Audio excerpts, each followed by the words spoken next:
هو انا ينفع يبقى عندي جمهور موجود في اكتر من دولة واعمل لهم متجر واحد او ستور واحد على منصة فاترينا فيو؟ بص، الموضوع ده محتاج شرح شوية وتفصيل. من الناحية بتاعتنا احنا في فاترينا فيو احنا ما عندناش اي مشكلة، انت ينفع تعمل المتجر هيبقى متشاف في اي حتة في العالم.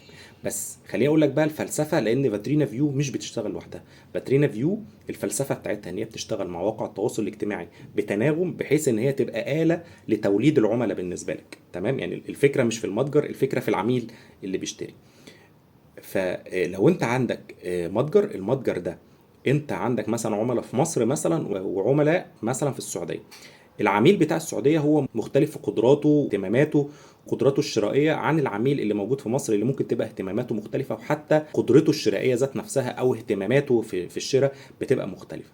فده معناه ان انت ممكن تعمل متجر، فبالتالي هتعمل له مثلا صفحه مثلا على الفيسبوك وتربطهم الاثنين ببعض من خلال منصه فاترينا فيو. فلما انت بتربطهم ببعض هتيجي تعمل اعلان. طب انت الاعلان بتاعك ده هيخاطب الجمهور اللي موجود في السعوديه اللي بيدفع بالريال ودي قدره ماليه مختلفه، ولا هتخاطب الجمهور اللي موجود في مصر اللي قدراته مختلفه واهتماماته مختلفه؟ هتلاقي ان الالجوريزم بتاع مواقع التواصل الاجتماعي اللي هو في ذات نفسه هو يعني زي ما تقول مشوه كده، او ان هو مش قادر يحدد العملاء بتاعتك بطريقه مظبوطه. فالافضل في منصه فاترينا فيو ان انت تبقى عامل متجر مثلا للمنتجات بتاعتك في السعوديه، ومتجر مثلا للمنتجات بتاعتك في مصر، ومتجر مثلا المنتجات بتاعتك في الامارات، علشان لما تيجي تعمل اعلان او ان انت تعمل صفحه على مواقع التواصل الاجتماعي بتستهدف بيها الجمهور اللي موجود في الحته دي، يبقى متوافق اكتر معاهم.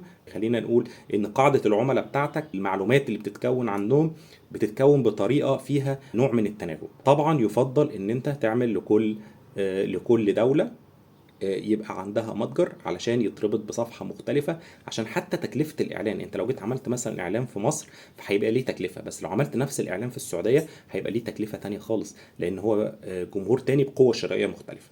شكرا لحضراتكم.